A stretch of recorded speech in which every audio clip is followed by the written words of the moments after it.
Hi friends, ఒక్కసారి కూడా పని చేయడానికి ప్రయత్నించకుండా 1,00,000 సార్లు కేవలం ఆలోచించి ఊరుకుండిపోతే ప్రయోజనం ఉండదు కదా. సాహసం ఎప్పుడూ చేదుగానే ఉంటుంది, కానీ ఫలితం మాత్రం తీయగానే ఉంటుంది. ఒకరి నమ్మకంతో నీకు అవసరం లేదు, నిన్ను నువ్వు నమ్ముకో చాలు. సముద్రాన్ని కూడా దాటగల శక్తి నీ నమ్మకమే ఇస్తుంది. విజయం ఎప్పుడూ మనం తీసుకునే ముందస్తు ప్రణాళికపై ఆధారపడి ఉంటుంది. ముందస్తు ప్రణాళిక లేని పని అపజయానికి దారితీస్తుంది.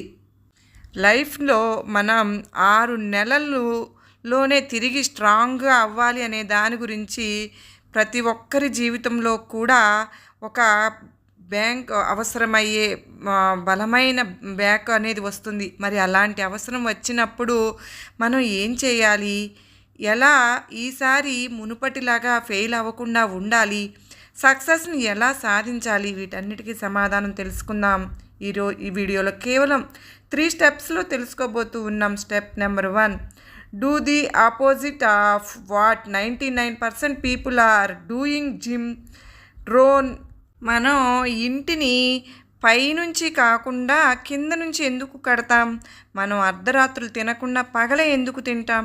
ఇలాంటి డౌట్స్ ఎప్పుడైనా మీకు వచ్చాయా? వచ్చి ఉంటే వాటికి సమాధానం ఈరోజు నేను చెప్పబోతూ ఉన్నాను.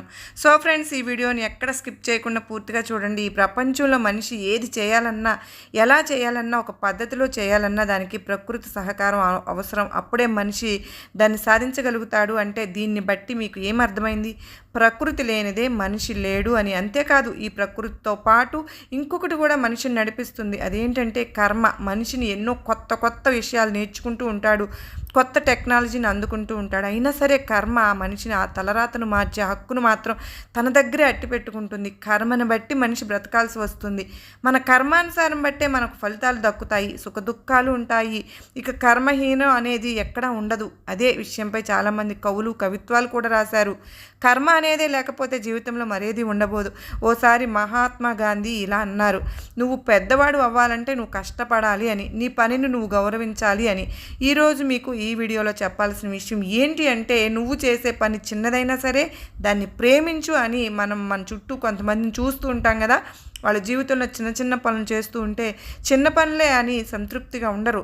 అదే పెద్ద పనులు చేస్తే పెద్ద పనులు ఎలా చేయాలని కొందరు పెద్ద పనులు చేస్తామని మరికొందరు తెగ ఫీల్ అయిపోతూ ఉంటారు. చివరకు అలాంటి వాళ్ళు ఏ పని చేయలేరు. చూడండి, ఈరోజు సక్సెస్ అయిన వాళ్ళని చూస్తే వాళ్ళు ఎంతగానో కష్టపడి ఉంటారు, వాళ్ళ లక్ష్యాన్ని వాళ్ళు ప్రేమించి ఉంటారు, వాళ్ళ పనిని వాళ్ళు ఇష్టపడి చేసి ఉంటారు. అలాంటి వాళ్ళు మాత్రమే సక్సెస్ అవుతారు. ఇంకో విషయం ఏంటంటే, పనిని గౌరవించలేని వాళ్ళు, ఎలాంటి వాళ్ళు ఇష్టపడలేని వాళ్ళు ఎప్పటికీ విజయం సాధించలేరు ఫ్రెండ్స్. ఆ విషయాన్ని మీరు నేర్చుకుని ఖచ్చితంగా అవలంబించాలి. జీవితంలో సక్సెస్ కావాలంటే మన పనిని మనం గౌరవించాలి. వాడు చెబితే నేనెందుకు వినాలి అనుకున్నారంటే ఇక అయిపోయినట్టే. చిన్నవాళ్ళు ఎప్పుడు చిన్నవాళ్ళుగానే ఉండిపోతున్నారు అంటే వారి ఆలోచన సరిగా లేదని అర్థం. అదే కొంతమంది చిన్నవాళ్ళు పెద్దవాళ్ళుగా మారిపోతున్నారు అంటే వాళ్ళ ఆలోచనలు అద్భుతంగా మలుపు తిప్పుతున్నారని అర్థం. అంతేకాదు, ఏదైనా సరే మీరు పరిశీలన చూస్తే మొదట చిన్నదిగా ఉంటుంది, ఆ తర్వాత అది పెరిగిపోతూ ఉంటుంది. ఒక ఇల్లు కట్టడం చూస్తే ఈ విషయం మీకు స్పష్టంగా తెలుస్తుంది కదా. ఇల్లు కట్టే ముందు మొదట అది చిన్నగా మొదలవుతుంది, ఆ తర్వాత నెమ్మదిగా పెరుగుతూ వెళ్తుంది. మీరు ఎప్పుడు ఎక్కడ చూసినా చిన్నగా మొదలుపెట్టిన పనే రేపు మీ కష్టాన్ని బట్టి పెద్దది అవుతూ ఉంటుంది. అంతేగాని పెద్దగా మొదలుపెట్టిన పని ఎప్పుడు చిన్నది అవ్వదు. అట్లీస్ట్ వయసు పెరగాలన్నా మీరు పరిశీలించినా కూడా మీకు విషయం అర్థమవుతుంది. చిన్న వయసులో ఉన్న వాళ్ళు ఎప్పుడు చిన్నగానే ఉండిపోరు, నెమ్మదిగా పెద్దవాళ్ళు అవుతారు. అదే జీవితానికి కూడా వర్తిస్తుంది. పనిని గౌరవించడం చేస్తే నెమ్మదిగానే జీవితంలో కూడా పైకి ఎదుగుతాం. అదే నేను ఈ వీడియోలో మొదట మీకు చెప్పింది. ఇల్లు చిన్నగా మొదలుపెట్టి పెద్ద భవంతులా కడతారు, కానీ పెద్ద ఇంటిని కట్టడం మొదలుపెట్టిన తర్వాత అది చిన్నగా మారదు కదా. అంతేకాదు, ఎంత పెద్ద దేవుళ్ళు అయినా సరే చిన్నపిల్లలుగా ఎక్కడో ఒక చోట పుట్టి అక్కడ పెరిగిన వాళ్ళే. రాముడిని చూడండి, కృష్ణుడిని చూడండి, వీళ్ళంతా అలా పెరిగిన వాళ్ళే. ఇక నేచర్ విషయానికి వస్తే ఏదైనా సరే చిన్నగా ఉన్నది పెద్దగా కావడం ఈ నేచర్ సహకరిస్తుంది. ఏ పనైనా సరే మీ చేతుల్లోకి తీసుకుని దానిపై దృష్టి పెట్టండి, కష్టపడండి. ఖచ్చితంగా అది మీకు ఒక రోజు మంచి ఫలితాన్ని ఇస్తుంది. దీనికి నేచర్ఫుల్గా సహకరిస్తుంది. ఇది నిజం.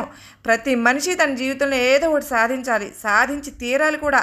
అందుకు తగ్గట్టు ప్లాన్ చేసుకోవాలి అంటే ఈ ప్రపంచం కోసం బ్రతకాల్సిన అవసరం లేదు, అట్లీస్ట్ దేశం కోసం బతికినా చాలు అంటాను నేను. పోనీ మీ రాష్ట్రం కోసం లేదా మీ జిల్లా కోసం లేదంటే కనీసం మీ ఊరి కోసం అయినా ఎంతో కొంత ఉపయోగపడాలి. నేను మీకు కొన్ని ఉదాహరణలు చెప్పాలంటే ఎంతోమంది లెజెండ్స్ మన దేశంలో ఉన్నారు.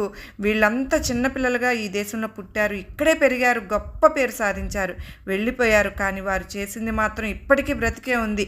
అందుకే మనం ఇప్పటికి వాళ్ళని గురించి పుస్తకాలు మనం చదువుకుంటున్నాం కదా, కథలుగా వింటున్నాము. ఇదంతా ఒక్క రోజులో వచ్చిన పేరు కాదు కదా.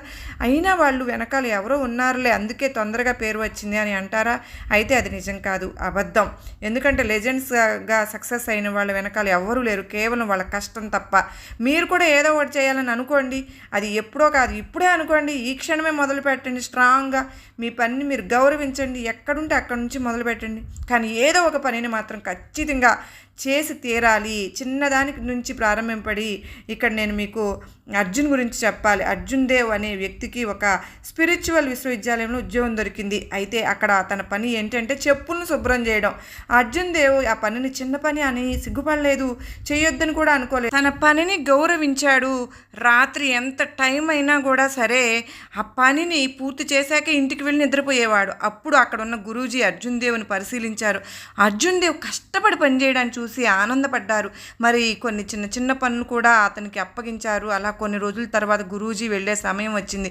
అప్పుడు ఆ గురూజీ తన తర్వాత ఈ విశ్వవిద్యాలయాన్ని నడిపే ఉత్తరాధికారులను, దానికి సంబంధించిన పేరును ఒక పేపర్పై రాసి ఒక కవర్లో భద్రపరిచారు. ఆ తర్వాత గురూజీ సమాధి అయ్యారు.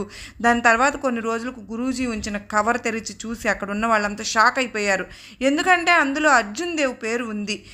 ఇప్పుడు మీకు అర్థమైందా? చిన్న పని అని మనం సిగ్గుపడి చేయకపోతే పెద్ద పనులు ఎన్నో మనం వదులుకోవాల్సి వస్తుంది. అర్జున్ దేవ్ ఆ పనిని చిన్నది అని వదిలేసి ఉంటే ఆ తర్వాత ఆ విద్యాలయానికి అధికారి అయి ఉండేవాడు కాదు కదా. అందుకే చెప్పేది, చిన్న పనినైనా మనం దాన్ని గౌరవిస్తూ చేయాలి. చిన్నగా మొదలు పెడితేనే కదా పెద్దది సాధించగలం. స్వామి వివేకానంద పనిని గౌరవించండి, ప్రేమించండి, అది చిన్నదైనా పెద్దదైనా అని చెప్తూ ఉండేవారు కదా. అది నిజమే.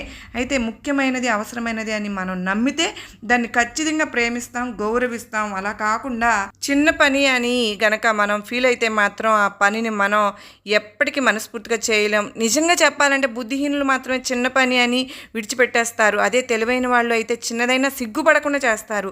చిన్నదాన్ని అయినా గౌరవించుకుని ఆ పని పూర్తి చేస్తారు. ఒకవేళ నిజంగా ఆ పని వాళ్ళకు నచ్చకపోయినా దాన్ని నచ్చేలా చేసుకుని మరీ చేస్తారు. That is intelligence. ఇక్కడ ఇంకొక విషయం చెప్పాలి. అదేంటంటే బ్రిటిష్ వాళ్ళు తమ దేశంలో బేకారుగా తిరిగే వాళ్లకు పనిష్మెంట్ ఇచ్చేవారట. అక్కడ పని పాట లేకుండా తిరుగుతున్న వాళ్ళని పట్టుకుని మరీ శిక్షలు వేసేవారట. మొదటిసారి అయితే ఏదో కోర్టుకు వెళ్ళి వచ్చేవారు, కానీ రెండోసారి కూడా వాళ్ళు బేకారుగానే తిరుగుతూ దొరికితే వాళ్ళకు శిక్షలు కఠినంగా ఉండేవి. అంత మాత్రమే కాదు, వాళ్ళకి ఎంత పనిష్మెంట్ ఇచ్చినా మళ్ళీ ఇదే తరహాలో పని పాట లేకుండా తిరుగుతుంటే ఆఖరికి వారికి మరణదండనం విధించేవారట. కానీ ఈ ప్రపంచంలో మరి కొంతమంది మరో రకంగా ఉంటారు. ఎలా అంటే వాళ్ళు ఏ పని చేద్దాం అనుకున్నా సరే మళ్ళీ వాళ్ళే దాన్ని వాయిదా వేసేసుకుంటూ ఉంటారు, లేదంటే ఆలస్యంగా దాన్ని మొదలు పెడతారు. ఇది కూడా ఎదుగుదలకు ఒక మైనస్ అనే చెప్పాలి. నిజంగా ఆలస్యం అనేది ఒక తీయని శత్రువు, విషం లాంటిది. ఎందుకంటే ఆలస్యం చేసే కొద్దీ హాయిగానే ఉంటుంది, కానీ దానివల్ల జీవితం వెనకబడిపోతాం కదా. అంతేకాకుండా మనం ఏదైనా పని చేస్తూ ఉంటే మన చుట్టూ ఉన్న వాళ్ళంతా చాలామంది అరే ఏంటి ఎప్పుడు చూసినా ఆ పని చేస్తావా, కాస్త విశ్రాంతి అనేది తీసుకోవా అంటూ ఉంటారు. విశ్రాంతి అనేది జనరల్గా తీసుకుంటూనే ఉంటాం కదా, మరి పని వచ్చినప్పుడు మాత్రమే కదా విశ్రాంతి తీసుకోకుండా పని చేయాలి. అందుకే ఎటువంటి ఆలస్యం లేకుండా పని పూర్తి చేయాలి. నిజంగా ఈ ఆలస్యం వల్లనే కదా తాబేలు కుందేలు కథలో కుందేలు ఓడిపోయింది.